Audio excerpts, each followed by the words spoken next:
Step into video game land. Welcome to Fine Time.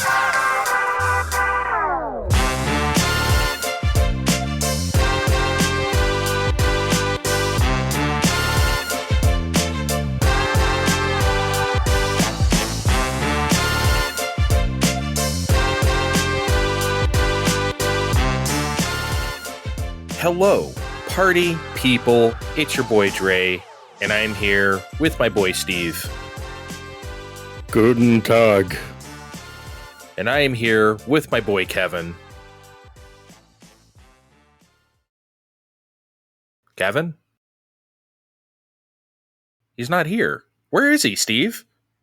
He got ate by a bear, remember? That happened last time.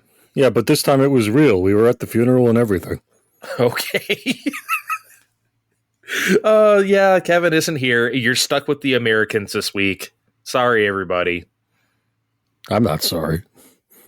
Wow, dude. I mean, it stinks that he can't be here, but why do we have to be sorry? Because you know what? You're right. You convinced me. He should be sorry that he's not here. Right? That's up to him. Maybe no one has to be sorry.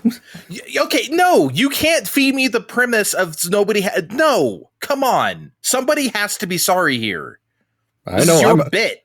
I know I'm about to feel sorry in a few seconds. All right, fine. Let's not delay this any longer. We're going to get to Gamescom. We're going to get to the Kirby Direct, Kirby Air Riders. But first, we need to talk about Shadow Labyrinth.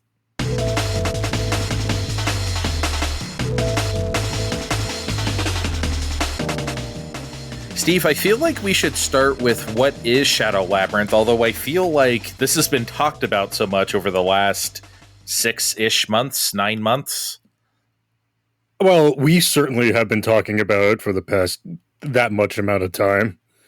And we even covered it in our secret level episode, which I know not everyone listens to all of our episodes. Shame on you, but not everyone does. Who does that, Andre? I mean, I'm sure some people do. I'm sure we have a few very dedicated listeners.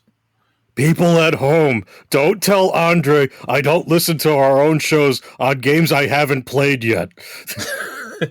You should, Steve, for quality control. Let us ruin Final Fantasy VII Rebirth for you completely. I'm almost done with that game, I think. Oh, you'll know when you're about done. Just trust me. Okay, so quick primer, I guess. There was a video game. I say if it's like gone offline forever. There is a video game anthology show on Amazon Prime called Secret Level that we covered earlier this summer. And on that show, there was an episode about Pac-Man. But it was like fucked up, right? It was super dark and twisted and violent and shit. And we were like, whoa, what is this? Is this like 90s MTV, like liquid television Pac-Man? At least that was my review, because that's my review of like half the things that have animation, right? And it was wild, and it was honestly kind of cool. And a show that didn't really have many good episodes, maybe only a few. That was one of the good ones, Steve. I think I gave it my highest rating of all those episodes with an A- or so. I think I went slightly higher on Honor of Kings, the one where they had to play like weird psychological mahjong or Go against each other or something. That was a good show too.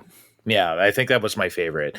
But yeah, the Pac-Man episode was one of the few good things on Secret Level. Then shortly after that aired, they unveiled an actual game based on that concept. I think it was at the pre-show and the Game Awards, right? And they just started showing this thing of like a dark figure with a sword, and then Pac-Man following it, robot Pac-Man, and then Pac-Man going on walls like magnetic rails and doing Pac-Man stuff, but then you're also like chopping up stuff with the sword, and we're like, what the fuck is this?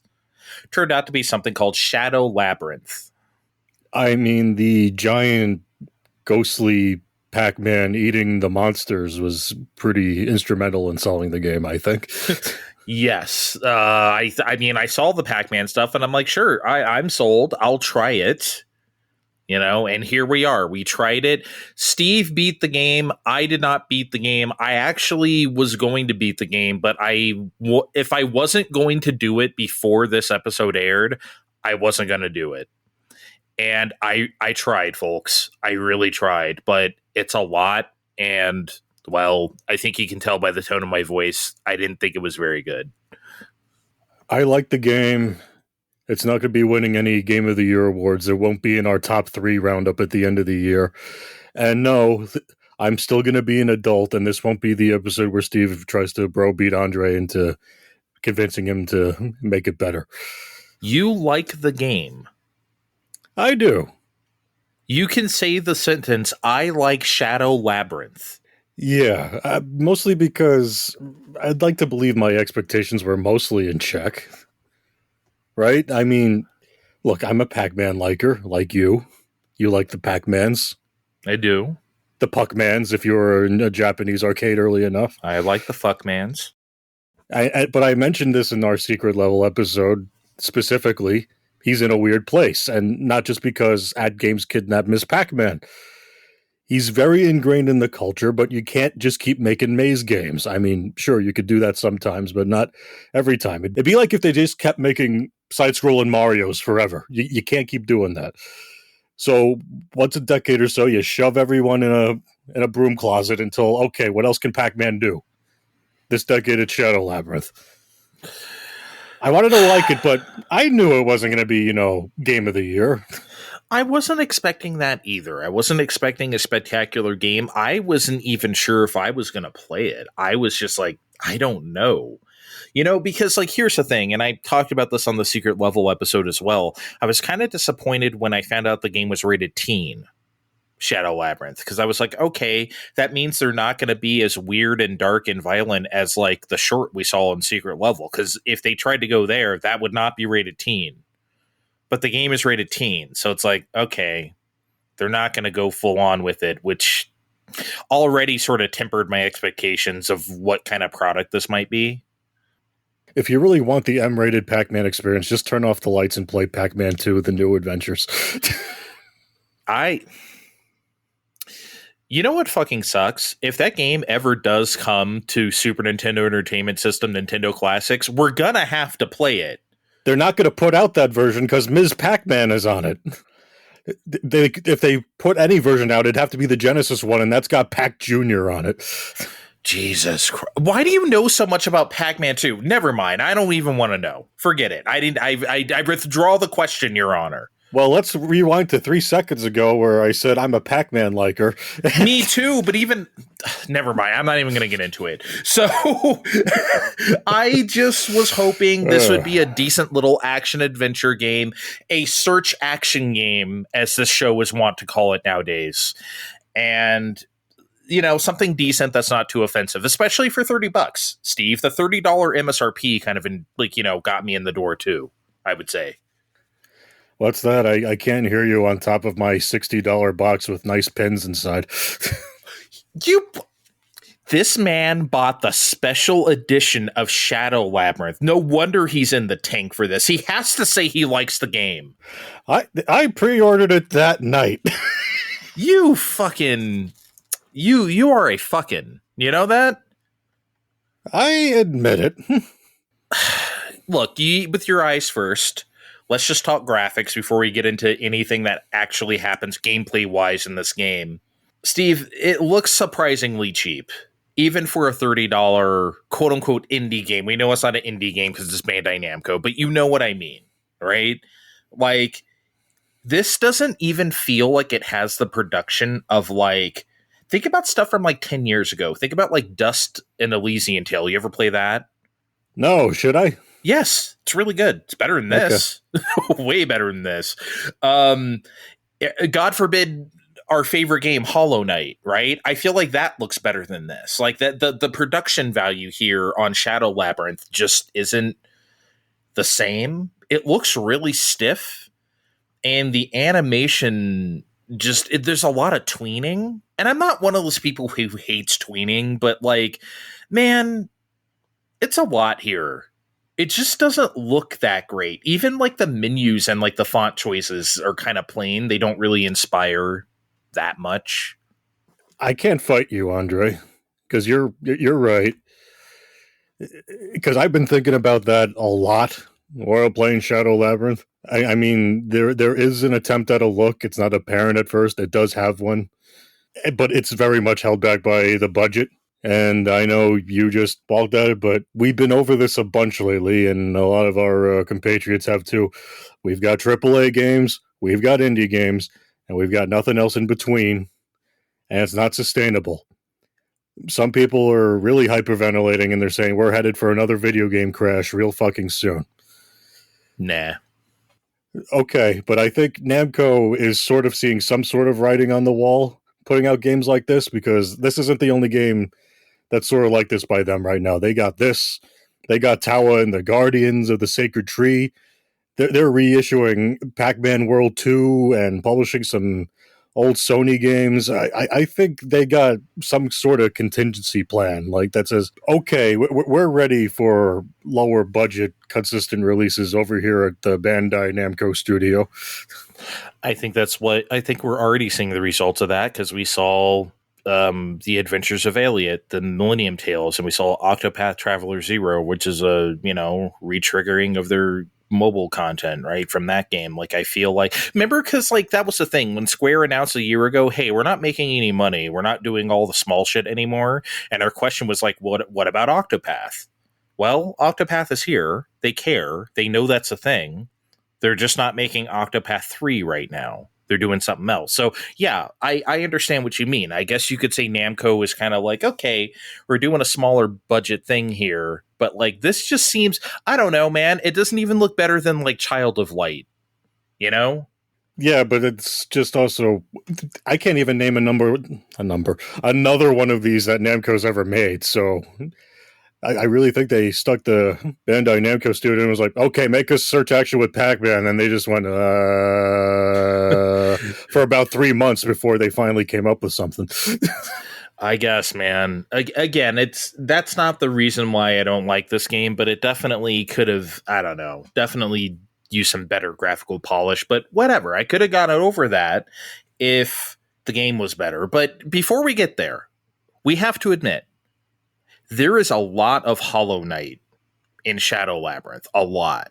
I'm not saying that like Shadow Labyrinth is a carbon copy of it, like, Axiom Verge is to Metroid. What I am saying though is like about a couple years ago, Kevin forced us to play Hollow Knight and we did not like it. You more than me. Because I had stronger expectations of. See, that's the thing. It was built up for me and I was expecting more anyway. Well, okay, but like, I'm glad he had us play that, though, because now we have perspective on Shadow Labyrinth, because we wouldn't have had that otherwise. So thank you, Kevin, for making us play Hollow Knight, even though we didn't like it. I guess what I want to ask you is, like, because there is so much of that in here, what works for you in Shadow Labyrinth that didn't work in Hollow Knight? Since you appear to like, you can say the sentence, I like Shadow Labyrinth. Man, it's a good thing Kevin's not here to interrupt me every sentence of the way here, because my biggest complaints in Hollow Knight were addressed long before I even noticed that's what they were aping. Because, for one, the sword functions. I know when I'm hitting things with it. Mm-hmm. It sounds dumb, but remember the toothpick? Yep. No, you have a sword. The sword works. The sword kills things. The sword gets better. The sword even gets bigger if you find the things for it. Well, one they hand you, but you could find even more things to make the sword range even longer than that, and you notice it's there. The sword is a weapon. The toothpick is not. 2, the map is a real thing. It's just a map that fills in as I explore the game. I'm not wasting an action notch to use it. I'm not looking for a Taizo Hori stand-in to sell me a map in each area while he sings a song about abandoning his wife on the surface, although that would be funny. The moves, when they're doled out, they actually feel like they do something as opposed to something that they should feel like they're part of his move set. But yeah, I mean, like, I feel like that's enough to like more than Hollow Knight in that way. I say as the Silk Song people are like ready to blow their load on that real soon. Well, I'll calm them down right now. I'll calm them down and say, I didn't really like Hollow Knight that much. That's a game I'm intrigued. And I said this at the time too, so I'm not bullshitting. Go back and listen to the Hollow Knight episode, because I did say this. I will go back to that game sometime. I want to try it again. I feel like maybe I also had expectations that I was trying to trump up for myself, and I did not. The game did not meet those, but maybe I can meet it on terms of its own. I will never go back to Shadow Labyrinth. Hollow Knight is definitely better than Shadow Labyrinth, for sure.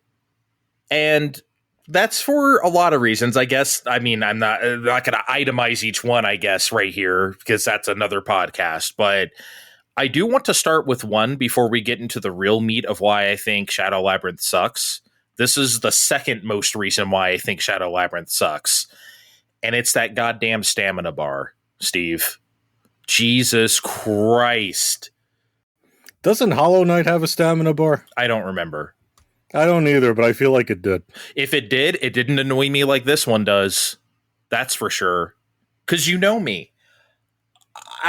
Look, I'm always the guy who comes on here and says, there's no such thing as bad mechanics, only bad execution. Right? And that's true. However, you also know me. I hate stamina bars in video games. I do. I think they suck in almost every application of them. They're shitty little thieves of joy. I like to call them. You know, like all they do is like say, hey, you can't have fun anymore. And then you have to sit there and wait until you can have more fun. Why? Like, and Shadow Labyrinth sees it fit to not only tie just about every mechanic to this one bar. Dashing, strong sword attacks, everything is on this bar. And it's like, it sucks ass. Like, you can just be in the world, just trying to traverse the world, Steve, and you'll be running out of stamina just because you air dashed one too many times just to get up on the ledge. It's something you have to do. It's not like you're dodging an enemy or something that should take stamina. You're just trying to get through the goddamn world. Imagine if Metroid had stamina on like screw attacks or like super jumps or something. Like, nobody would put up with that. I don't understand why we put up with that in the games like this. You left somebody out, Andre. Okay. And that's our little mech friend, Gaia, because I'm going to agree with you here. After playing Donkey Kong Bonanza, where we can just do whatever the fuck we want, just about whenever the fuck we want, having that mech thing for situational purposes pretty much sucked. And you know how we feed him? We push a button, and that takes stamina. Why does it take stamina to eat stuff with Gaia? That makes no sense, no logistical sense. I cannot imagine them meaning, hey, you know, this should take stamina too because it's an action. Okay, and everyone just goes along with it? Was this play tested? Come on, guys. I'm not fighting you because it took me some minutes to be like, okay, mind that stupid stamina bar. I agree. Waiting for the animation to be over should be enough of a punisher. And it refills so slowly too. It's the balance, right? It's not the fact that these things take stamina. It's the fact that it refills so slowly. If it was just like, I don't know, twice as fast refilling, I think that would be fine. And the game would still be challenging, really challenging. Because the game is not easy. One thing I still have to hand to this over Hollow Knight is that all the enemies have easier tells to follow, and that makes it a little better, but that still doesn't help the stamina bar. They have easier tells, but the parry system is fucking broken, dude. Like, attacks go through you, I want to say 20% of the time. You hit parry, and they just go through you. You don't actually parry the enemy. It doesn't work. Yeah, they say it's only for things that flash red, but even then I felt like that wasn't working half the time. Yeah. It's literally not finished, or like, I don't know, man. You know, I don't know if I've ever talked about this on this show, but like one of the reasons why Samus Returns isn't my favorite is because they over rely on that parry. You have to parry everything and shoot it, which to me is just not Metroid, man. That's just not really what I want to do for a whole game. It's fine, but I never want to do that again. And I'm glad they toned that way down in Metroid Dread. I was going to say, and then we did it in Game of the Year 2020. Yeah, but you do it way less. In Samus Returns, it was the whole game. Samus Returns was also a much shorter game. Yeah, but you do it so much. I did not like that aspect. But in Hollow Knight, in Shadow Labyrinth, Hollow Labyrinth, in Labyrinth Night, it would be better if it just worked. I feel it's legitimately, there was a crap, when I gave up, I texted you last night, I was like, I'm done playing Shadow Labyrinth. You know why I was done? I was fighting the stupid crab boss, and I swear to God, half my attacks would not parry. It would not work. It would go through me, and I swear to God, I'm fucking hitting it. Because no damage would happen to me, but the attack wouldn't parry. His attack would just go through me. I was like, I'm done doing this. If they don't care, then I don't either. I just gave up on parries after a while. Swapped to dodges. It was just fucking terrible.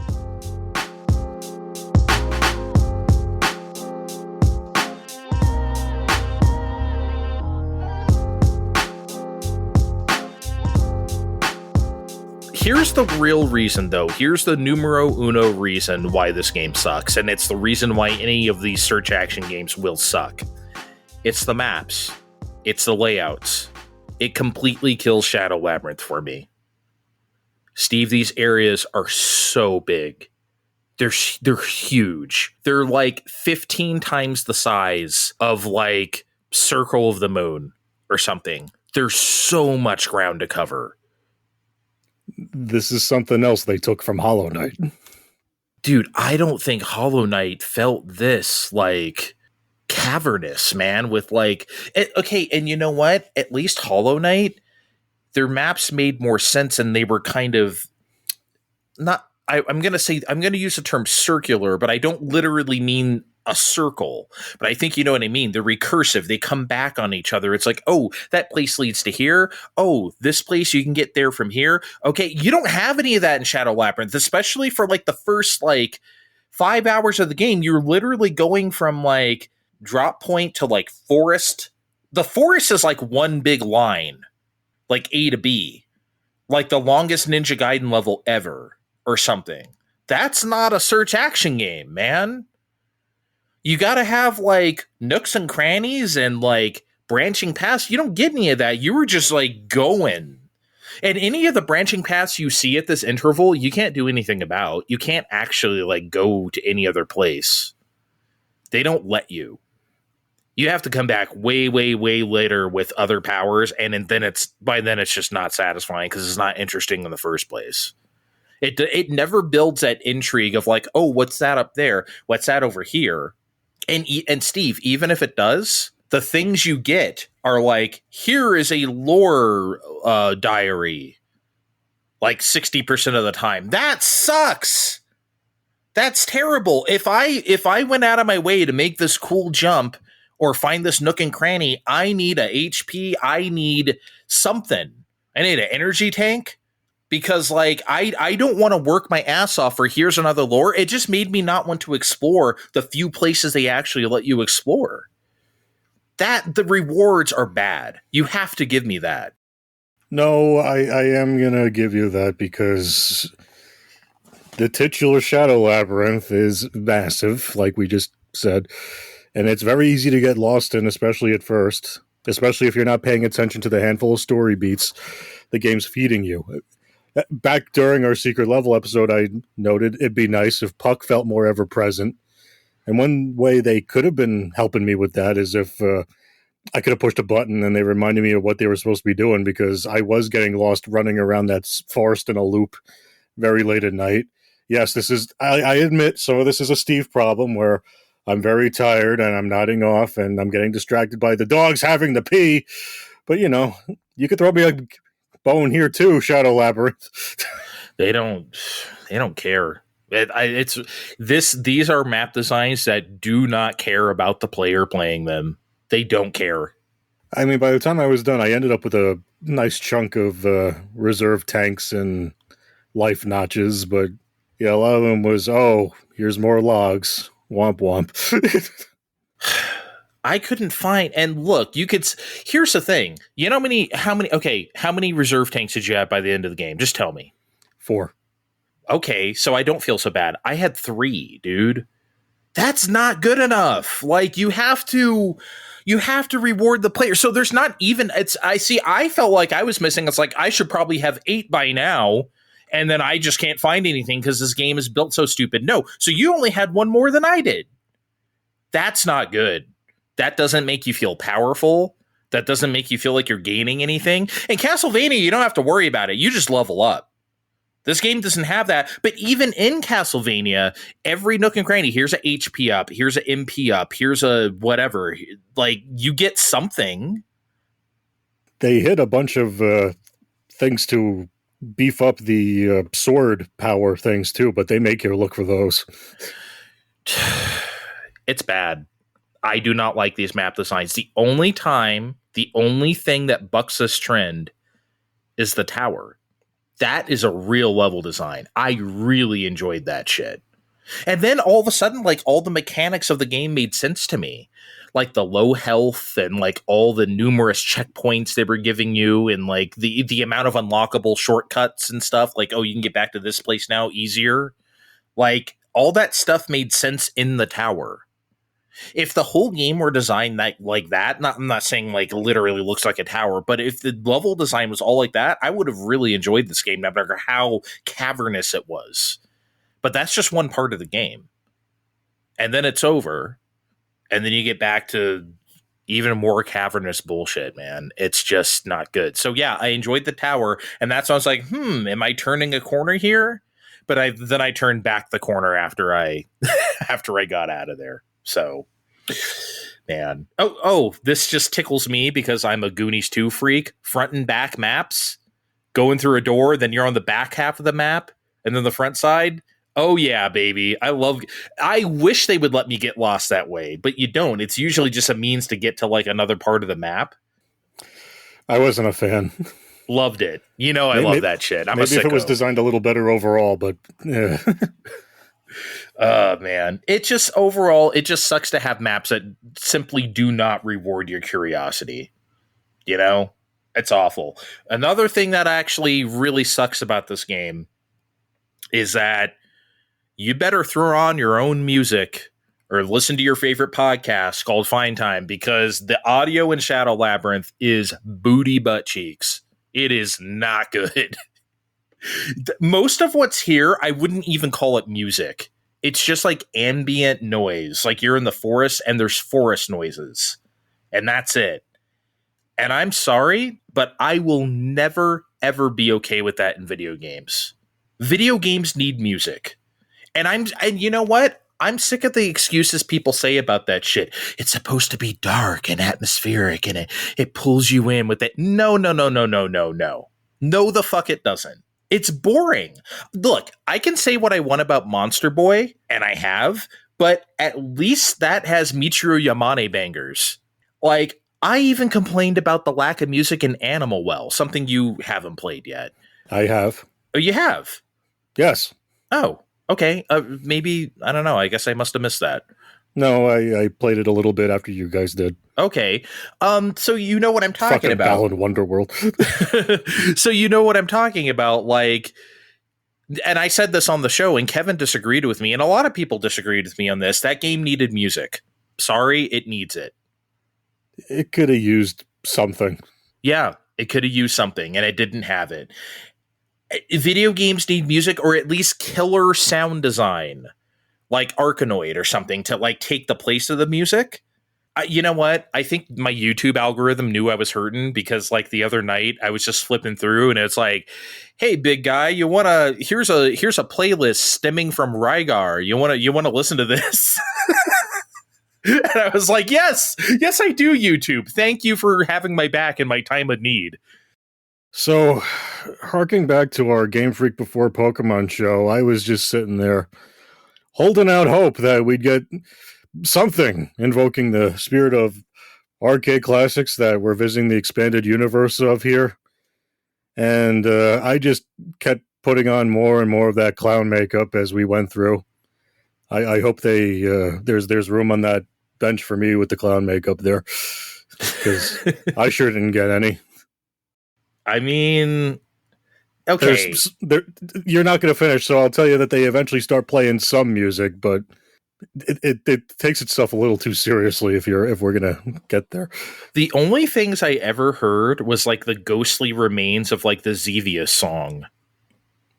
Sometimes that's like the only thing, and like the item get jingle has like a little bit of that Xevious too, just a touch.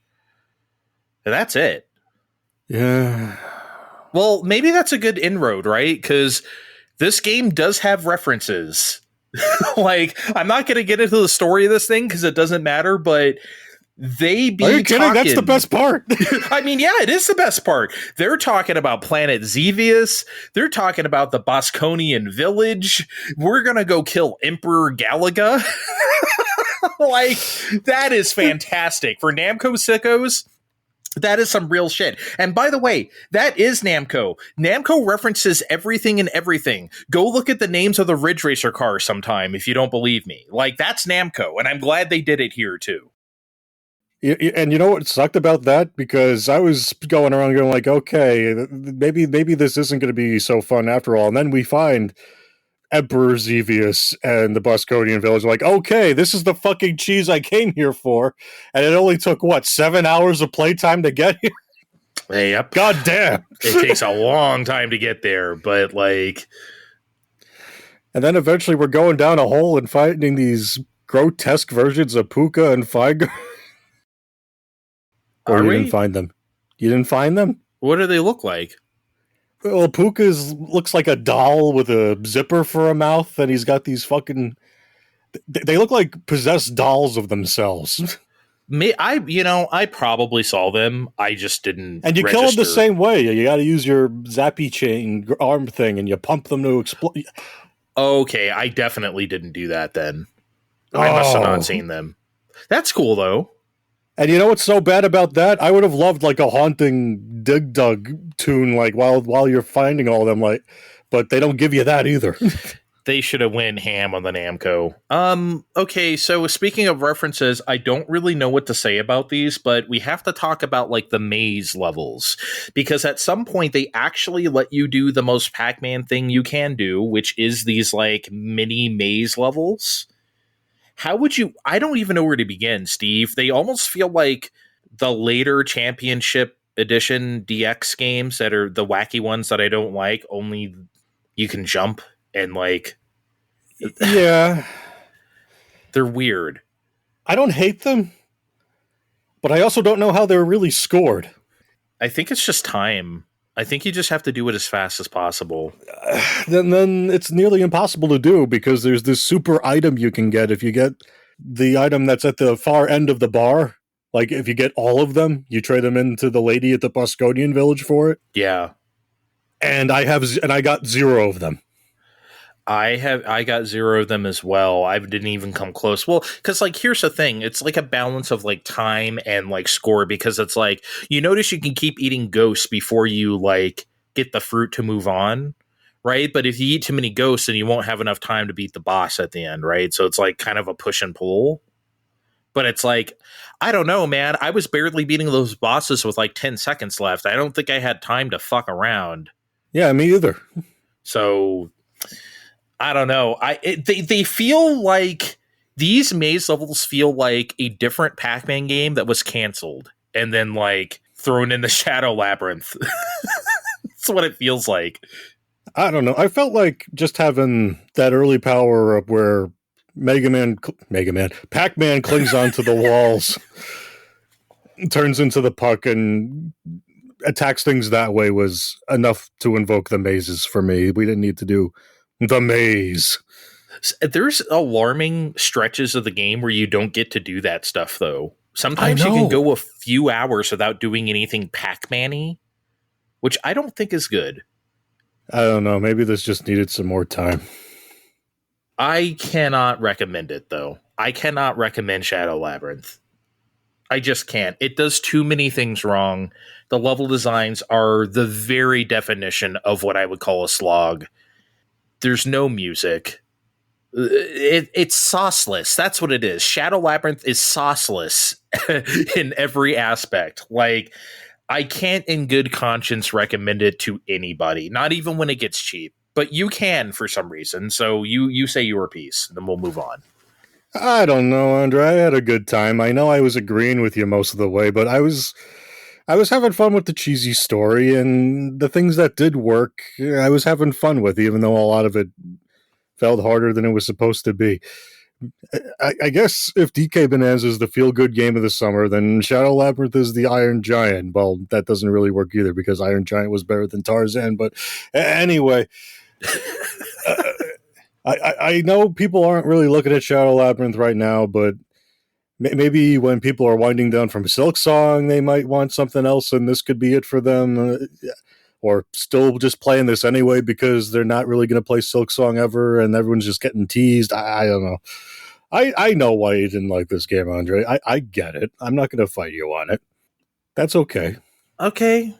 I'm glad you understand. I'm gonna give Shadow Labyrinth a generous C-. I feel like that's fair.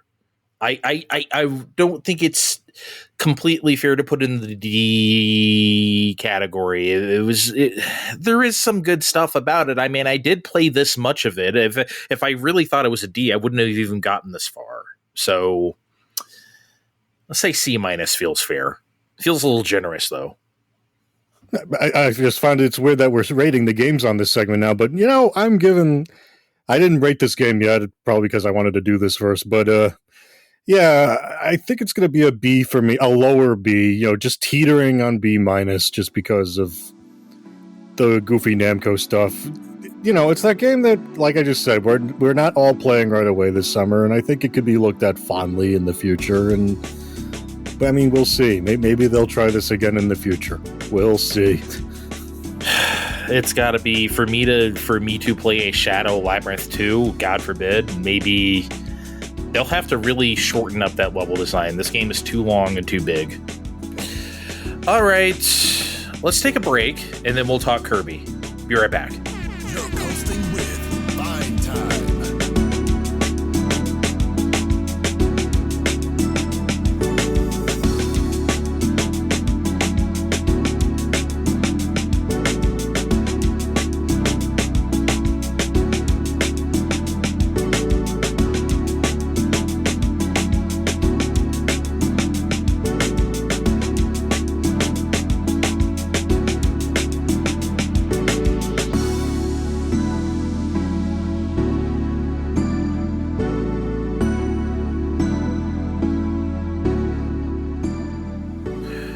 All right, we're back. It's Kirby time. Gotta play me that Kirby. Can you do King DDD's voice from the cartoon, that Texas ass? Oh, that was my attempt. Oh, okay. Well, sorry. Maybe it needs more time in the oven. Yeah, well. Oops. I forget what the other voice is on that. All I remember is DDD. But sire, I'm a snail that's never been in the Kirby games before. Who's that? He had this weird retainer that was a snail, and he was only on the cartoon and nothing else. I don't remember that at all. See, I've seen like very few episodes of it. Escargoon. Escargoon. Wow, that's stupid. Okay, let's talk about this Kirby Air Riders Direct as much as we can anyway. I guess maybe just a global thought up front. Boy, this is sure Kirby's Air Riders, huh? It sure is Kirby Air Ride 2. I don't know what I expected to change in the last 22 years, but apparently the answer is nothing. Nothing will change. I think just enough changed. Well, I think everything improved. I hope so. Well, maybe that's a good place to start too. I don't like Kirby's Air Ride. I don't think that's a good game. The City Trial, what is it? Cityscape? City Trial. That's fun, right? But that just kind of masks that it's not a very good racing game, which is fine, I guess. It doesn't really have to be as long as you have a fun mode. I feel like he knows that and they're going ham on that. So yeah, that's kind of how I feel about Did you ever like the original? I liked Kirby Air Ride, but it almost felt unfinished in many ways to me. Oh, yeah. like even back then, I'm like, I don't think they finished this. Nope. I thought I don't really have anything to say about the character picks, really, but like Waddle Doo kind of made me laugh. I don't know why. I don't know why you don't have anything to say about this, because to me, this feels like the Mario Kart worldification of Kirby Air Ride, even though this is only the second one of these. We got Chef Kawasaki, fucking Cappy, the mushroom that throws his head at you. Yeah. He's going to be a rider. Gooey. Gooey's great. I love that Gooey's here. Susie from Robobot. Starman, that little asshole that just gives you high jump and adventure and a handful of other... he's a racer. Okay, fine. I forgot. Starman's a racer. Well, that's how you know it's a Sakurai game. He's pulling out... He loves his Kirby. He's pulling out all the characters. But perennial fan favorite, Knuckle Joe, and there's more coming. This is at PAX, apparently. I mean, this is at a few things right now, and people are playing it. There's more characters coming. There's a question mark slot. They're stacking this thing probably. What's the Ice Walrus man? You know what I'm talking about? Oh, yeah, I know him, but I want him in the game. That would be fun. I think anyone in Kirby Land is on the table. Yeah, we're probably going to get sick of seeing Kine before Christmas. Can I say a potentially hot take? I don't think Bandana Waddle Dee is that cool. Sorry. I think it was important that we see him in this trailer, though, because the running theory for years was Sakurai hates New Kirby. He's been flipping New Kirby the finger for years. And everyone just keeps pointing at Bandana Waddle Dee not being in Smash as the reason for that. Well, here's Bandana Waddle Dee and a bunch of other New Kirby characters ever since he left. So you can all shove it. Hold on. People wanted Bandana Waddle Dee in Smash? Yes. No! That's a critter. That's not a character. Piranha Plant's a critter. That has a lot more personality than a Waddle Dee. And Bandana Waddle Dee was a playable character. People are whatever. That's another podcast. So I thought it was interesting that he mentioned that Shinya Takahashi and Satoshi Mitsuhara, the current president of HAL Laboratory, they're the ones. Well, actually, not current. He's not the president anymore. Someone else is. But at the time, he was. Yeah. And they're the ones who asked him to make a sequel to Kirby Air Ride. I think that's wild, because I remember when this was during a Switch 2 Direct show, I was like, who was asking for this? Like, I'm fine with another game of this, but who was asking? Apparently, literally Shinya Takahashi himself, the head of all Nintendo Switch development, asked him. Weird? Maybe it's not, because I feel like Kirby Air Ride, despite your opinion and even my opinion, a lot of people came around on it over the years. And now that we have better technology than the GameCube, he can make the best damn air ride he can. You mean the best damn city trial he can, which is what people care about. By the way, do you like how he was like, not even 5 minutes in, he's like, people don't really care about the races anyway. Oh, I know. Yeah. No kidding. You can throw me in that camp, but yeah, he knows what's up. Yeah, I just think it's also good to know this information, because there's like a lot of people who are like, oh, why Nintendo's releasing 2 kart racers in the same year, and it's like, well, that happened before. I mean, Kirby's Air Ride came out in summer 2003, so I mean. Okay, this was one of my chief concerns too, and it wasn't just that. F-Zero came out too, and they were not that generously spaced out. No, they weren't. I loved all those games, but I was getting a little bit of racer fatigue. And as an adult, I'm sitting here like, okay, I can be rational and understand that we can have 2 things at the same time, but Sakurai's going to have to get in front of this and justify to everybody the way that he does why we need a Kirby Air Ride when Mario Kart World is right there and going to come with almost everybody's system. Well, he said he turned it down at first, and then he came up with a proposal. He's like, hey, wait, maybe I have an idea. And that idea was to expand the shit out of City Trial, which is exactly what he did. He also mentioned that the Bandai Namco people, his team at Bandai Namco, is working on this and not HAL Laboratory. Gee, can you tell? Because, I mean, it's literally Smash. I mean, it's like the same graphics package. This is the Smash engine, for sure.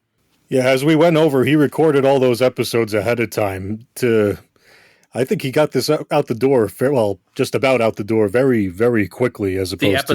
The episodes of his, his YouTube show. Sakurai Presents Making Games. He recorded and banked all those in advance, so I think this was a pretty quick turnaround time for a whole-ass air ride game, as opposed to earlier projects in Sora Limited.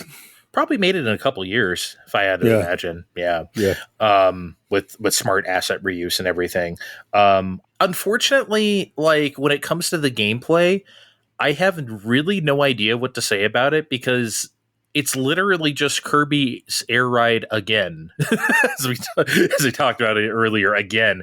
The man didn't change a damn thing. If you could look, you played Kirby Air Ride more than me. Maybe you can tell me what's different here. Oh, I added another button. Sorry. Now we can do specials. Other than that, man. I love that he really stood there and apologized for adding a second button. Well, the quote-unquote appeal of the first game is that you could play it with one button, the big old A button on the GameCube controller. And now that's not the case anymore. You have to use two buttons. Oh, no. But, again, this is going to be Air Ride again, but slightly better. Oh, here's new kinds of cars. Here's the copy showcase, but it works slightly better. And... also, all these characters can now use copy abilities. Do you like how he was like, don't worry about it, bro. We can just, they can just do it. It's fine, we promise. Yeah, whatever. but I mean, it's gonna be racing. There's 6 of them, right? It's fine. More were possible, but he wants balance. You love that he took a swing at Mario Kart there. Like you have less of a chance of winning if there's more racers. Yeah, it kind of felt like it, but I don't know. It's also kind of a dig at the original Air Ride for having like 4? Well, 4 was on the GameCube. There was no online, so what were you really going to do there? I don't know. 4 felt a little empty. That's also one of my problems with the game. It's like, I felt like I was just like time trialing and I occasionally see another person. I guess by yourself, you could have slapped in another few racers. Yeah, I get it. Yeah. He did show some really cool dynamic courses. I love the one with the waves at part of the sea, like Moses. Remember that shit? And then like that was so fucking good. He went out of his way to be all, look, I know you're used to the beach course being calm and serene and having Latin drums, but we're not doing that here. And then he showed it off, and it was fucking awesome. Go ahead and talk about what they showed at City Trial, because obviously that was the star of the show. You have your moment here. You say whatever you want. Of course, they showed off City Trial after trying to show off all the improvements in Air Ride. Guys, I got some bad news. No, I'm just kidding. It's just fine because there's only one map, but it's fucking huge. They even gave it a name this time. It's Skya. And it's so big it has biomes. Like we've got greens over here and the shopping malls over there and the fucking ocean over there. But overall, it's the same general rule set. Drive around this giant ass map for 5 minutes. Find a better machine. Get the boost tiles and then you do a challenge race at the end, but Audrey, there's 16 players online. That's gonna be so good. 16 players online. I can't wait. 8 local. 8 local. Yeah. Wow. And then you can still stick another 8 computers if you want. Oh, so you can still have 16 offline. That's fucking cool. I'm saying this as if I didn't watch the Direct, and I'm just finding about this for the first time. It was 6 a.m. That's very, very late for me. That's very late for me. Then they got new crazy mini events that pop up during the trials, like, oh, here's a short race, like around this predetermined thing, or little combat gauntlets, or a bunch of enemies just show up.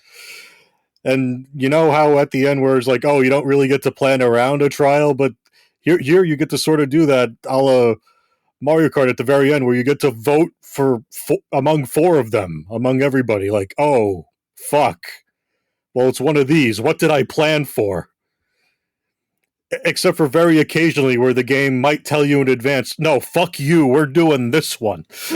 Although I did like that he showed, like, what if you're the only one on a course and you automatically win? It's just like, all right. They even had the Smash Brothers, the no contest. They should have just had the same clip, no contest. They should have just had it. And the way, side note, I would love if Mario Kart implemented this too, where sometimes if it notices that everyone's picking the same course again and again, I would love for it to go, no, we're playing this course now. Mm-hmm. I think he knows. I think that would be ideal. What did you think of the weird little, like, story thing at the end? It was showing, like, a motorcycle wheelie. What are they called? Wheelies? But it was, like, dark and weird. Yeah, and Dark Matter, the bad guy from Dreamland 2, there's a throwback, was riding it. And like, oh boy, what are we doing here? I'm like, this has to be a teaser for a story mode, because even at the end, he's like, I didn't show you everything here today. But there's going to be more to talk about soon. And soon has to be soon, because it's coming out November 20th. November 20th. November 20th. Okay. Thank you. That's great. So when the hell is Metroid Prime 4 coming out? Like, they can't have the... Okay, so first of all, let's start here. We're having a September Direct, right? You agree with me? We have to. Yes. We have to have our usual... Okay, that's happening. They can't have a September Direct and then announce Metroid Prime 4 for October. I don't think that makes any sense. Nobody really does December releases anymore. I think the last time we had a huge December release for Nintendo was ironically Smash Ultimate. That was very many years ago. So I don't know. Maybe they can stick it in there though. Let's bring back December release dates, or they can just pull a 2017 where they put out like Fire Emblem Warriors and Super Mario Odyssey in like back-to-back weeks. I don't know. I guess. I'll tell you right now, it's not October. Pokemon ZA is October. They're not doing it. Pokemon ZA is October? They're not doing that. See, I thought Pokemon Zaza was like January or something. No, it's October 15th or something like that. One day, like a few months ago, they're like, they just, not even in a presentation, they just dropped the tweet. Pre-order now. Xenoblade 2 was December, right? Yeah, maybe. Or very late November. Okay. I don't think December is entirely out of the question. If only because I think they might be a little self-conscious about Game Awards. I don't think they would think it would win next year either, but I think there's a lot of attention on things like Clair Obscura. But this is the thing. This is what happened to Smash, and then Smash was nominated next year anyway. So I know, and it didn't win then either, and I don't think Metroid Prime would win this year either, but I don't think so. But people are already handing the crown to Clair Obscura from now. Yeah. This is like a 2022 situation where it was like, it's Elden Ring, deal with it. Right? So I know like some people think like Nintendo doesn't care about that stuff. They 100% do. They absolutely do. I mean, they do have X amount of percentage in there, even though it doesn't feel like it. They released ARMS during E3 on purpose. You know, like they like to be around big events. Because, like, here's the thing. You can imagine at the Game Awards this year, they're going to have a Duskbloods trailer or something, right? Like, they play ball. Oh, there'll be Duskbloods at the Game Awards. Okay. So, yeah, I hope... It's going to be either December or less likely, hey, September, Metroid Prime in 2 weeks. That's gonna be so fucking weird. It is. We'll see.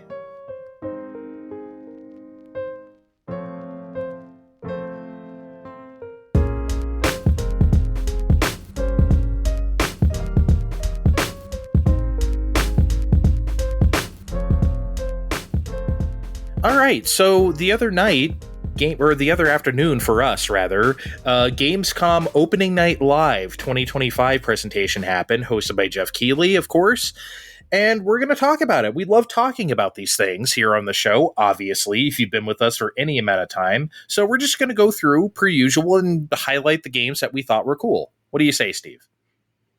Yeah, what was your favorite part, Andre? My favorite part was when Peter Molyneux came back to give us a firm release date on Albion.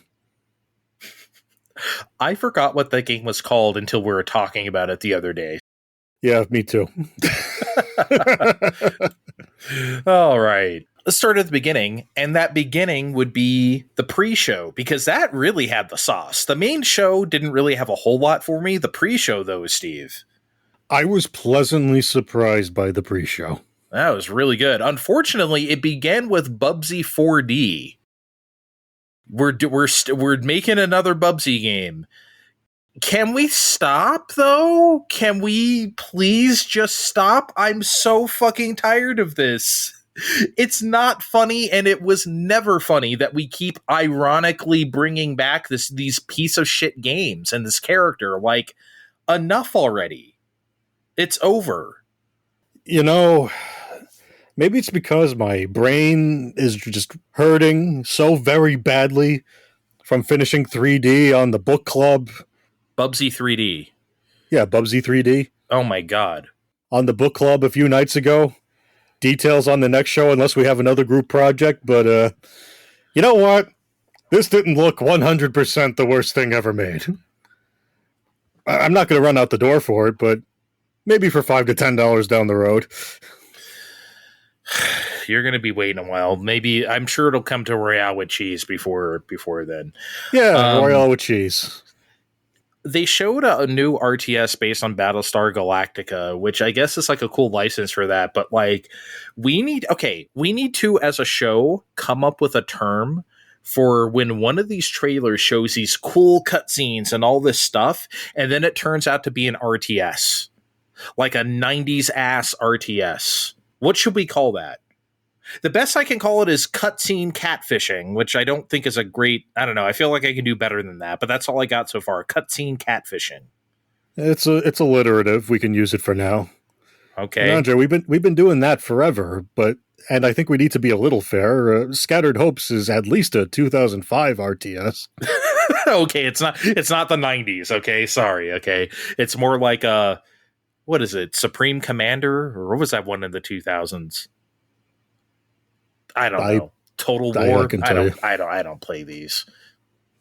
Something I'd like to play is Outlaws plus a handful of missions remastered. I can't lie. I'm not going to pretend I played the original one. It's a boomer shooter by LucasArts from 97-ish, where you're a cowboy. I didn't remember this game at all. I knew about the Dark Forces games, of course. I played that on PS1. I did not know about this. And more me can't lying. I didn't think I'd be liking Neo Atari leveraging their stuff so much. And I guess it helps that Night Dive never stops fucking working. They're the best in the biz, man. They're so good at what they do. After this, they showed He-Man and the Masters of the Universe, Dragon Pearl of Destruction. It is another cartoon beat-em-up we're doing out here. We are in an era, baby, and I'm here for it. So, Steve, I want to propose a show idea to you right now here on the air. Let's do some show prep. As soon as this crop of new beat-em-ups based on all these 80s and 90s cartoons, after they die down a little bit, we need to play them all and rank them. Like Turtles, the He-Man game, what is the Marvel Cosmic Invasion? There's we need to like round them all up and rate them. Andre, I think we have to, because they're all nailing the art. I can't take that away from any of these, but they can't all be nailing the gameplay. I was at Long Island Retro Gaming Expo the other week, and someone was showing off one for Toxic Avenger. Toxic fucking Avenger. Come on Toxic now. Avenger. Toxic Crusaders? No. Toxic Avenger. Okay, well, there is a Toxic Crusaders one, right? Like, I feel like there is a Toxic Crusaders beat 'em up. Maybe there is. Or maybe, wasn't something else in this show called Toxic Crusaders? No, that was Toxic Commando. Toxic Commando, I think, was shown later. Oh. I guess it is Crusader. I can't keep track of all the. There's too many of them, Andre. We'll have to get them all in a line. Yeah, we'll round them all up, and we'll have to do a series on these or a single show, however it works out. Definitely. They showed a piece of something called Long Gone, which is a game I've been hearing about for a while, but I never actually seen it.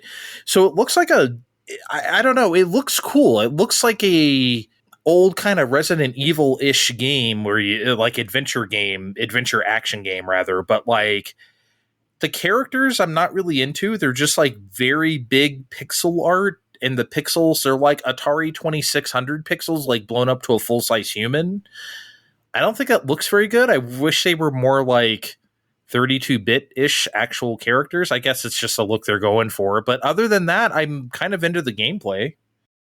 I think it really depends on what else is going on under the hood. And I think they put a lot of attention into other details in the game, like, you know, the houses, the, you know, other wind and the breeze, and, you know, just other sound design things, that to the point where the pixel design feels more like a deliberate choice than LOL, how about pixels? Remember those? And some other lack of talent that springs from that. I'm about this. Okay. I mean, so am I. I think I could get over it if the game is good enough, and I feel like it will be good enough. It looks really cool. They also showed something called Valor Mortis. It was like it was the thing that was like a first-person horror action thing. It almost looked like a Napoleon. It's almost like you know what I'm talking about? Like Napoleon got taken over by some sort of monster thing.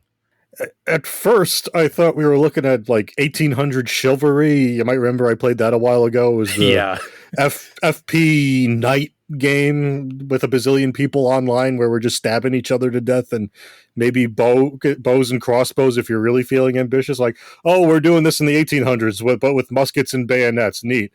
And then the vial popped. I'm like, oh. Yeah. Whatever the hell's going on, I'm keeping an eye on it. I like that it was first person. I feel like we don't do enough of that kind of game from that perspective, in my opinion. No.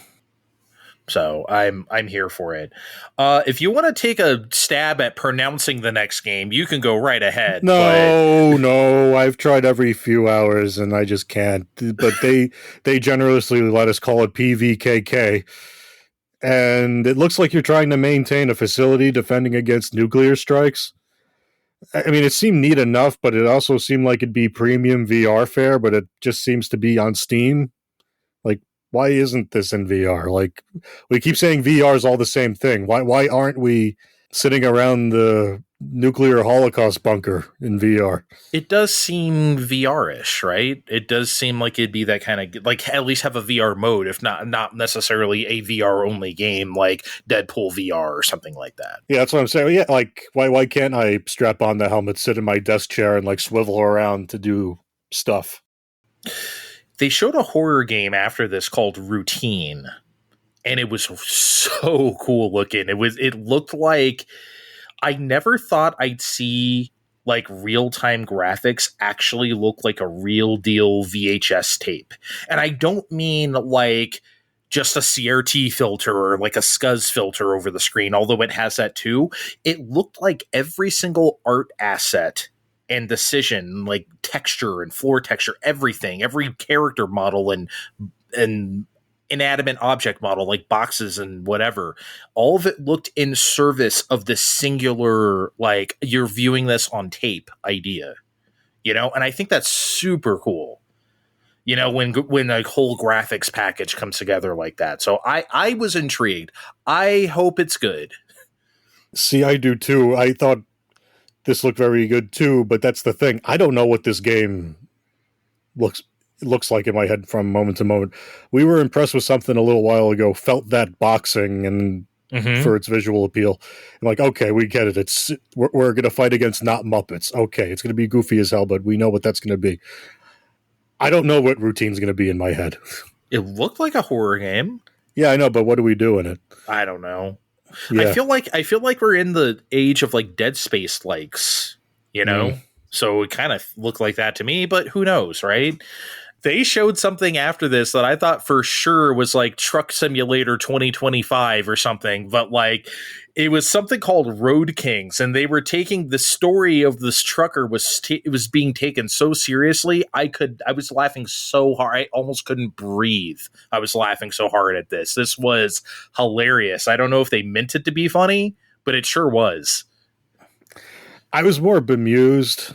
And no, I'm not saying a game about trucking is going to be inherently bad before Andre gets on my case about that sort of thing. Oh, you're going to say a game about trucking is bad?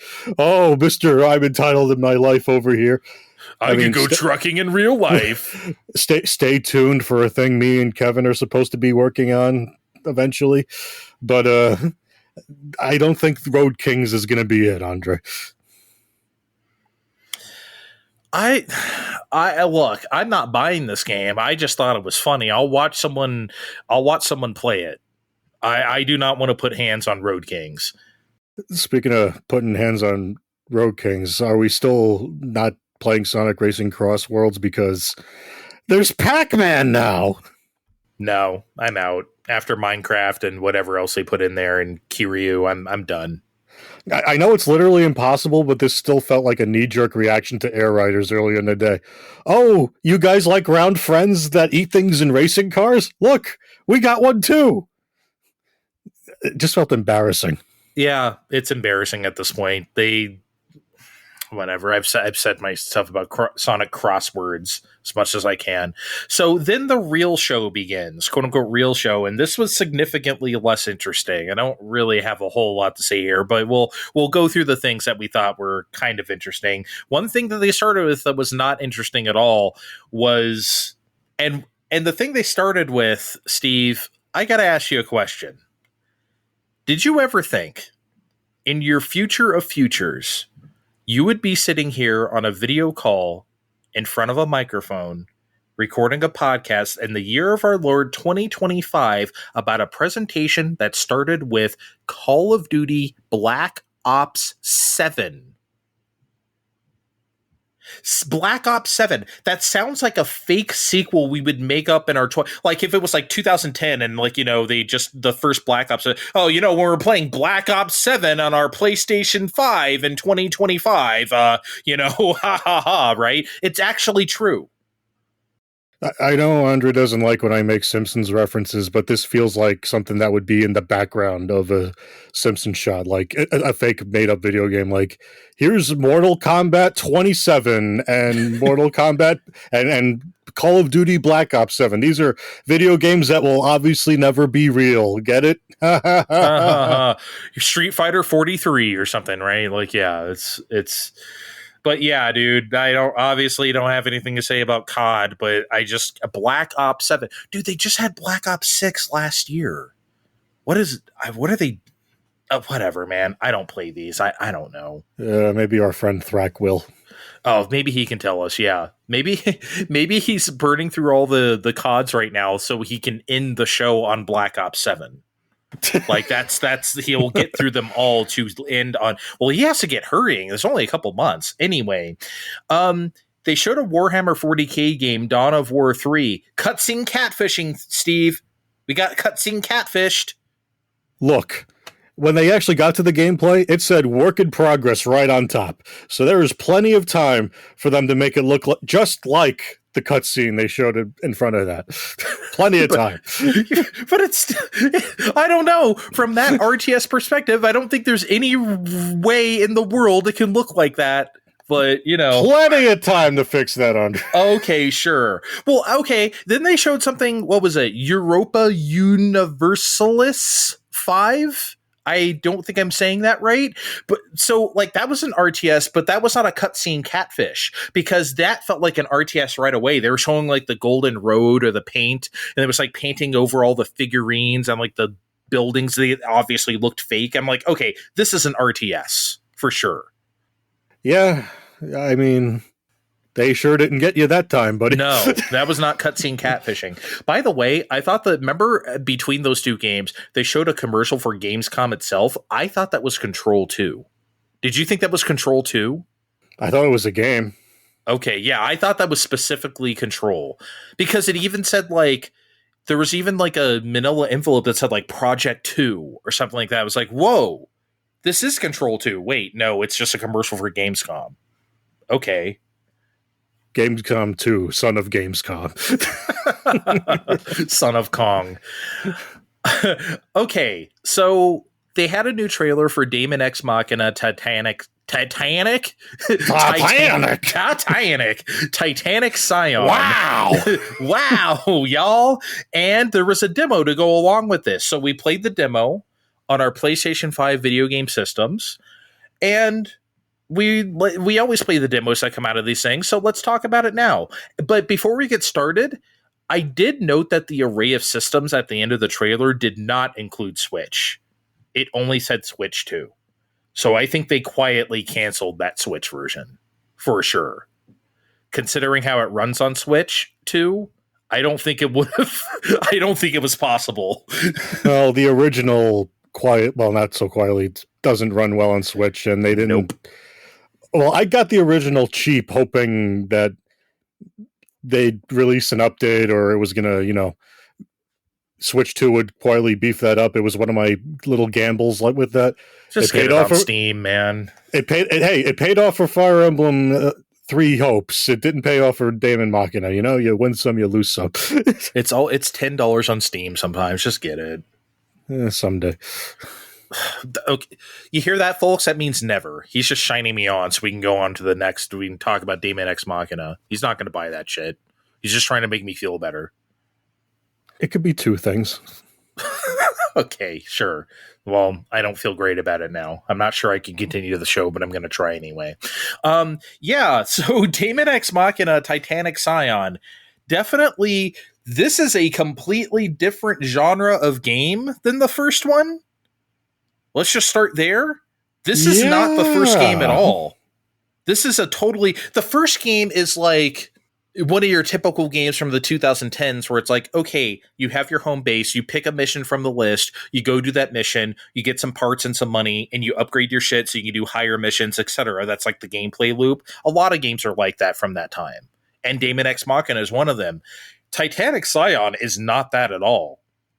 This is like a AAA ass, like, we're going on an adventure and picking up random weapons and stuff from fallen bots. And then you get out into what seems to be a large map. Are we sure this isn't like a looter shooter with robots? Like, it kind of feels, with a lot of story, it kind of feels like what's going on so far. I think we were pretty on rails, at least as far as the demo was concerned. Right, but like, it seems like this game has a big map once you get outside, though. Yeah, but I don't know how much of that is really, okay, go around and fuck around, and how much of that is just, we made a big space because of mechs. I don't think they would show you like a mini map and all that space if this were like Uncharted with robots. You know what I mean? If this were like completely on rails, I don't think they would show us that. I'm not as familiar with this genre as you, so. I mean, what was your take? You definitely noticed like this did not feel like the first game at all. No, it was very different. I liked it. I find it interesting that you're calling it a AAA game because I don't know. I feel like the graphics weren't all there even on PS5, but I think that's just a casualty of what the genre is.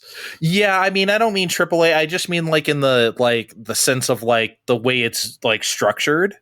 Kind of AAA-ish, because obviously when you got shot out into space, that looked rough. That was like, oh no, get me back inside.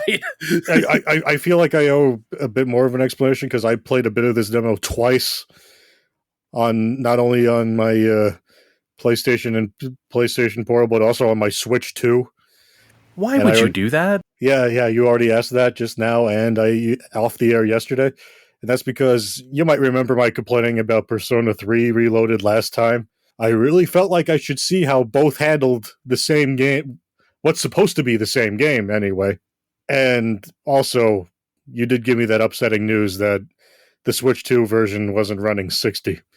And I'm not a frame snob like you, but there's no question it's running loads better on the Portal, even on the Portal. But even I want to see this at 60 because of things it's doing. It's launching you into spell down that corridor in the first 5 minutes, and it's like, oh no, what are we doing? Yeah, it's a lot. It could use some polish. Hopefully it gets it before it comes out. I'm interested though. I'm definitely much more interested in playing this than I am the original. That's for sure. It doesn't mean that I don't want to play the original. It's just that I played that type of game so much.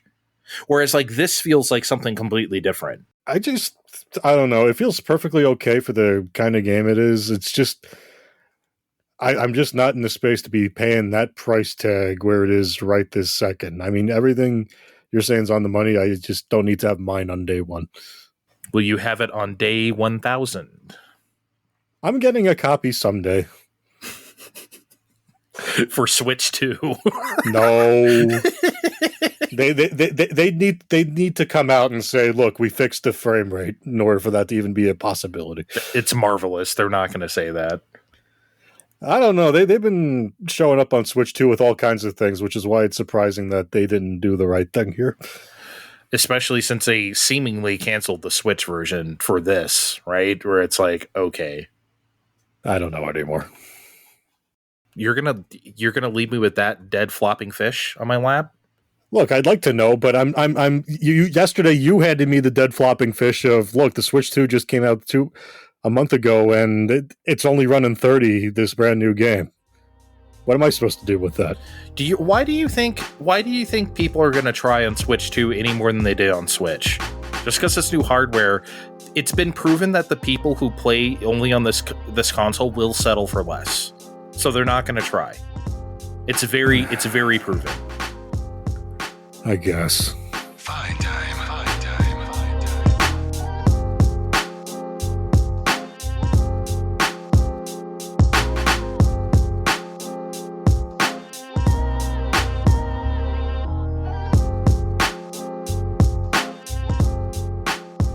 So anyway, they also showed something called Voidbreaker, and this really pissed me off. So it looked really cool. It looked like a futuristic roguelike FPS, right? I was like, okay, I'm into that. I like that type of thing.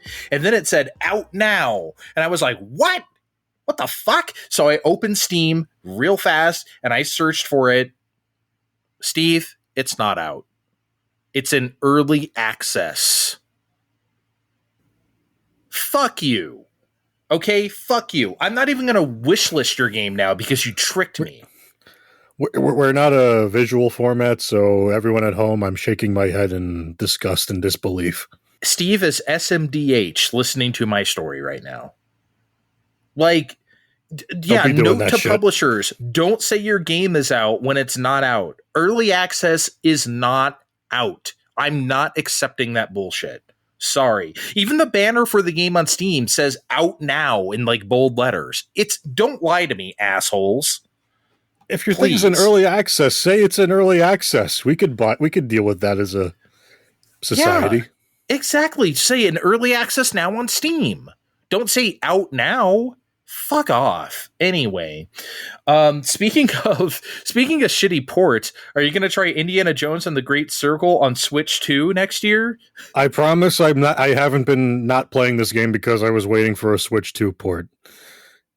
It's kind of funny that it's coming to Switch 2 after they said it's an Xbox exclusive however long ago, and this is like the last possible thing it could come to now, but I promise I'm still not holding out for this particular version. Speaking of which, as an aside, remember I browbeat your ass last year because when I don't know if it was around like TGS or whenever they showed Monster Hunter Wilds, I was like, what do you think? And you're like, well, I want to wait see if it comes to Switch 2. And I'm like, bro, what's wrong with you?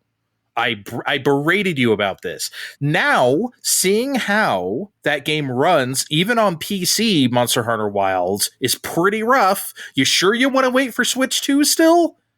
Because... Seeing as it runs on anything, I don't think I want to play it at all. That might be the move, actually. If I'm being real, Andre.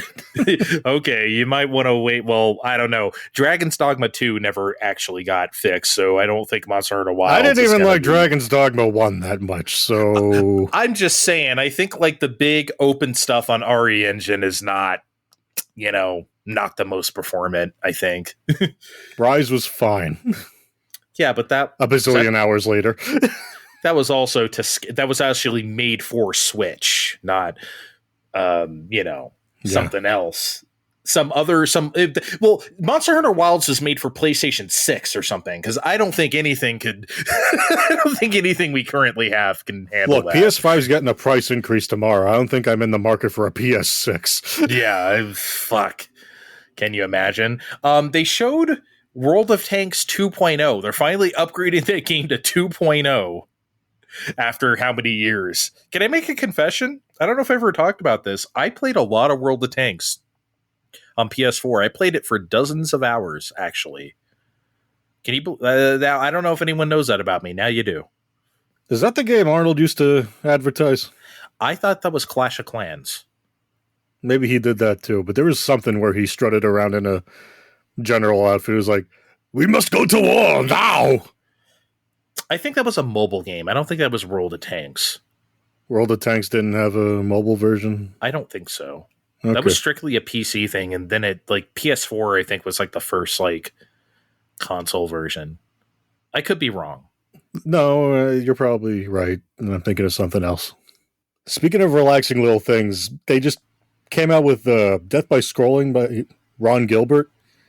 It's a bit more action-oriented than things he's made over the years. His little not little, I wouldn't call Maniac Mansion and Day of the Tentacle, goofy little, but they're goofy point and clicks nonetheless. But, I think he's banked enough goodwill over the years for me to give this one a shot. You're persistently scrolling and fighting monsters to get enough gold to pay the ferryman to move on to the next life. I mean, why not? I'll play it.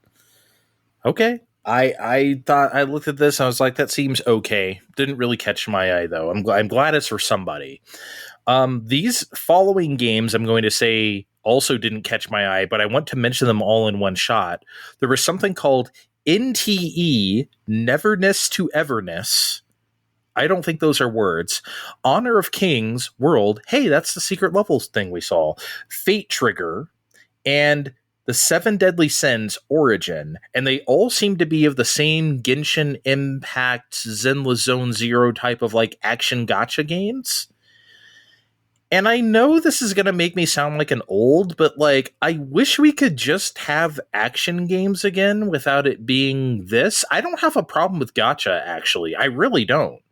That's not the problem. I just don't have time to like play all of these. They all look actually like something I would get into.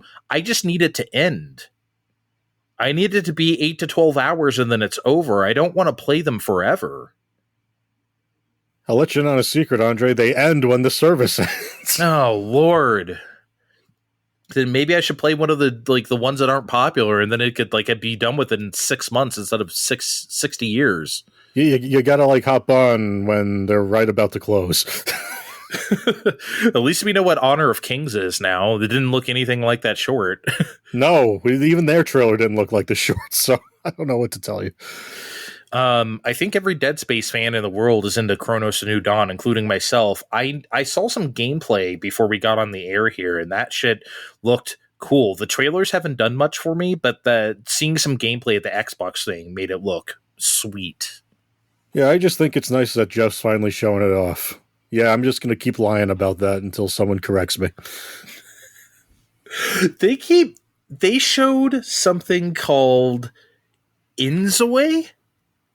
INZOI? What is that? Is that like The Sims? Like, what the fuck is this and how long has it been around? It looks Sim-esque. And I felt inspired by your Voidbreaker research because I have a fairly active Steam account these days. And I looked it up and I found out that this is also an early release game. Then I went back to the trailer to find out that this was actually for DLC.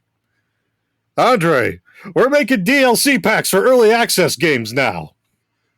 It also appears to be mega generative AI, like a lot. Like you look at the artwork for this game, not the in-game stuff, like probably the in-game stuff too, if I'm being real. They disclose that it's some kind of closed source something or other. I'm not going to pretend I understand it. I'm not going to give them money to find out. But if you're going to look at that stuff and tell me they came up with all that shit on their own, I'm not believing you. Yeah, why are they if they made their own AI model, why are they making video games?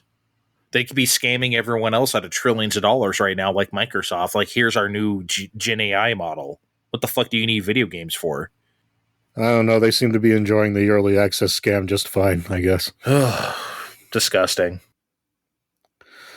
Then they showed off Moonlighter 2, Endless Vault. Just great. I got Moonlighter 1 sitting on my Switch for like $2. One day I'll finally play more video games. That'll be nice. I don't think I know what Moonlighter is. If I remember the thing I read correctly, it's some kind of game where you're providing supplies to in-game shops overnight. You're hunting things at night. You're moonlighting for shopkeepers in an RPG world. Okay, that's interesting. So you're like stocking up their shelves full of high potions or whatever. Yes. Okay. That's cool. You're getting the fur pelt or whatever that the hero's going to buy to go to the slime extracts. Yeah. Okay. I like that, actually. That sounds cool. The first one's routinely on sale. Okay. I'll have to, maybe that's a good Steam Deck game for me. They showed that Age of Empires 4 is coming to PS5, and they made such a huge deal for the first time coming to PlayStation. And it's like, it's Age of Empires, guys. Calm down. Like, it's not, I mean, Jesus Christ. I remember somebody a long time ago losing their shit over Age of Empires 2, and then one day I borrowed it from the library. I'm like, this ain't shit. I only know what this shit is because of Ven. He loves them shits. I would never know what this series is if he was not in my life. You know me. Let's go Civilization, but yeah, I've not for me. But this is the Indiana Jones on Switch 2 announcement, right? Like, we need to be relevant right now. They showed that Ghost of Yotei is coming out in early October. Is everything coming out in October? Because it kind of feels like it right now. Like I said before, even if I played the first one, I can't hear you over Pokemon Za. Pokemon Zaza? Yeah, I guess that's all you got Moon Eyes for. I don't know. I mean, you're not even going to play Silent Hill F? We're not going to play Silent Hill? I guess isn't that coming out September though? I don't know anymore. Oh, I thought that was also October. Maybe I just assumed because Silent Hill. Yeah, me too. I don't. Who can keep track? There's too many games. Well, something that's not coming out till next year, thankfully, is Resident Evil Requiem, which is what they ended the show on. And they showed an extended cutscene, and it was very intriguing. They got my ass. I'm intrigued as hell. Like, the only reason why I'm not like full tilt excited for this is because we don't really know how it's going to play, which is a bit of a crapshoot with me for Resident Evil from 4 onwards, right? There's a lot of gameplay there I don't care for. So at least this concept got me, because like last time all we had was vampy mommy milkers, which, don't get me wrong, great sell. Absolutely great sell. But as for like a game, not so much. As a character, yes. So, I don't know. As a game this time, it looks interesting. Look, if you followed me across all our creative endeavors, you'll know that I've had a guess with 7 and 8. So I want to keep this hype train going. And look, this was a great fucking trailer. It was great. I can't wait. Good. I might buy a PlayStation 5 game day one again. Huh. Neat.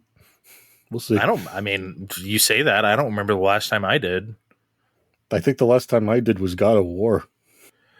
I mean, that's just not something I do very often. So, yeah. Okay. That was the show. It wasn't a great show. The pre-show was definitely a lot better, but like, there's a lot of stuff. You know what I do like about Gamescom? And I wish like we would do this more.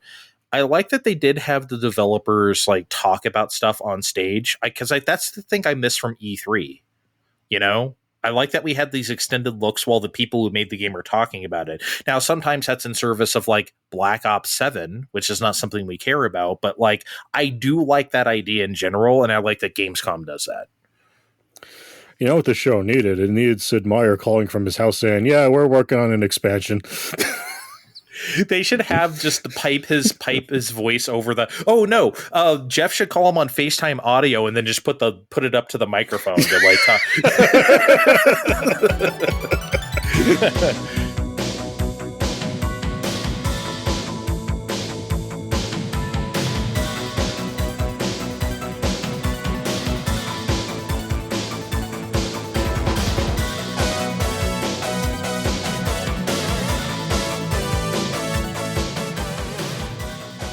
Okay, let's play a game before we get out of here, huh?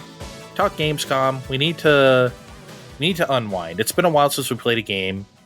Steve has had this game cooking for me, specifically me.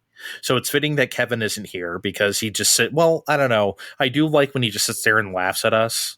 Like, especially when you give me Pokemon Real or Fake and he just laughs at all my answers. That is a shit. I should have had a soundboard, right, Steve, of like Kevin laughing at me.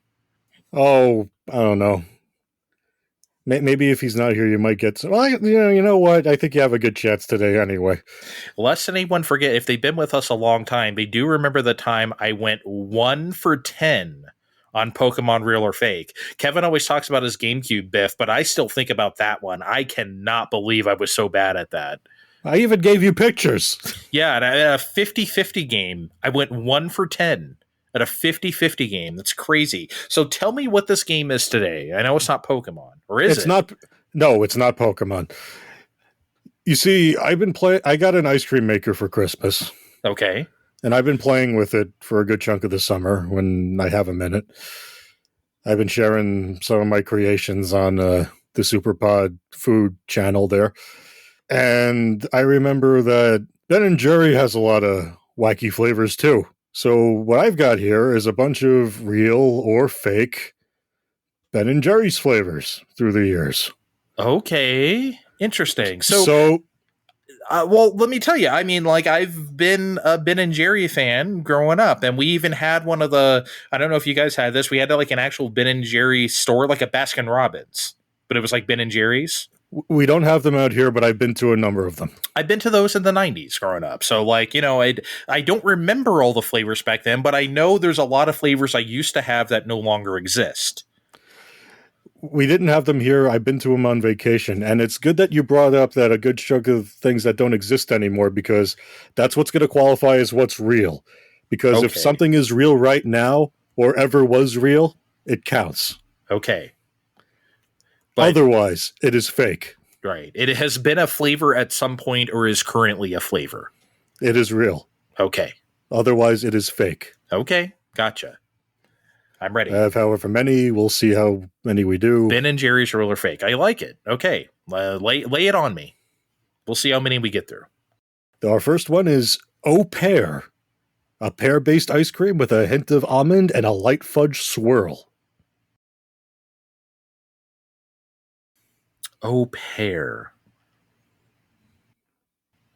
Like AUPAIR, like a pun on that, right? Yes. Man, that sounds real. I'm gonna say real. Au Pair is real, but it was discontinued in 1997. Okay, yeah, all right.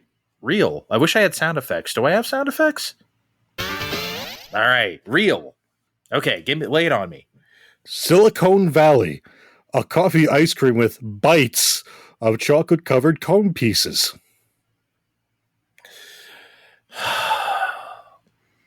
I want to say I had that before, but I could be just catfishing myself at this point. Beristain bears myself. Because if you made that up, that's hella good. See, this is how you get me. Because sometimes I ask you to describe the fake Pokemon, you have a whole thing. You know, you're prepared. I'm gonna say real. It's fake. But I didn't make it up. It's been fan requested for a very long time. Wow. They have a bank of things that fans have requested for over the years. Livin' La Vida Vodka. A coffee chip ice cream with vodka blended in. It was sold at Jimmy Buffett's Margaritaville until the COVID times. No, there's no way, Steve. No way. You sure about that? Come on, no way. I want it to be. See, this is where I get in trouble. I want it to be real, really bad. Fake. It's fake. All right, it's fake. Thank you, God. Because oh man, I wanted to believe that was a really good one. All right, lay it on me. How many you got, by the way? 10. 10. I think let's get through them all. Let's get through them all. Okay. Oat of the Swirled, called another swirled in some regions. It's a butter brown sugar ice cream with fudge flakes and swirls of oatmeal cinnamon cookie. Oat of the Swirled? Oh, oat like out of this world. Okay, got it. That sounds good. That sounds like a flavor I would pick up, honestly. I'm going to say it's real.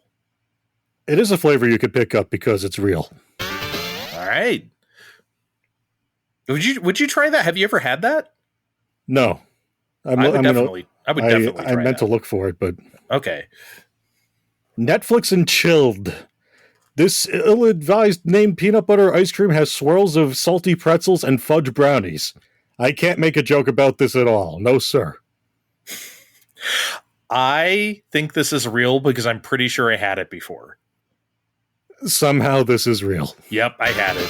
I knew it. I had that before. I saw it. I was like, oh God. What are we doing? Fudged a Mentalist. One of the original flavors of Ben & Jerry's concocted at the request of a family member for a church ice cream social. After being asked too many questions about why it was called that, they opted not to do Jesus stuff afterward. Fudge a Mentalist? Come on. I think that's fake. You sure? No. Not at all. I'm going to stick with it's fake. It's fake. Fudged a Mentalist is fake. I'm doing pretty good at this. Maybe I know my ice creams. Is ice creams a word? Is that plural? Yes. You have several ice creams on the shelf? I mean, it's not normal usage, but it's right. Okay. Ice creams. All right, go on. Popcorn Razzi. A Lady Gaga themed caramel ice cream with bits of popcorn and a coffee fudge swirl. Discontinued after low sales, possibly fueled by a pocket of the internet, was too eager to point out that Popcorn Razzi sounds an awful lot like Popcorn Nazi, and we were still ashamed of that in 2011. No, not anymore. And now it would spike in sales. I think it's real. I don't remember it, but I feel like that's real. You don't remember it because it's fake. Ah. All right. Well, you got me. Damn, you are good on the description. Jesus Christ. Okay. How many we got left? 3 more. Okay. Lay one on me. Churray for Churros. A butter cinnamon ice cream with churro pieces and swirls of cinnamon. Churray for Churros. That is so terrible. I want it to be fake. I want it to be fake because that's so bad. Churray for Churros. Although churro ice cream sounds fucking amazing, if I'm being real. Probably is. I'm going to say fake because I want it to be fake. It's real and you can get it now, apparently. Oh my God. That is... I mean, do you work for Ben & Jerry's? I mean, I feel like you... No, but I looked a lot of this up. Okay, 2 more. Lay it on me. Wavy Gravy, a caramel and cashew Brazil nut ice cream with a chocolate hazelnut swirl and roasted almond. Wavy Gravy. I'm pretty sure I've had that before. I'm going to say real. Yes, it was real, but it was retired in 2001. All right. Yeah, I knew. I was like, that seems like something I've had. Okay, last one. Last one. Oh my God, last one. Caramel Sutra. Half caramel ice cream. Half chocolate chip ice cream that, gets real kinky with a caramel core in the middle. I've had that before. It's real. Yeah, it's real. Yep. See, I love it. I feel like it did pretty good. I didn't really count them. I didn't count them either, but that was good. You did good. Yeah, that was excellent. Yeah, I can see why you didn't want to include Kevin on these. I don't know what they have up there, so like I'm not sure how the Ben and Jerry rolls up there. But yeah, okay, that was good. I'm glad I at least had a few of these. See, this is a real good fat guy segment. Yeah, I thought so. All right. Well, thanks everyone for joining us. We'll be back in a couple weeks to talk about more video games. Check the description of this podcast to find our links on social media, and we're going to get out of here. See you next time. Bye. We'll see you next time.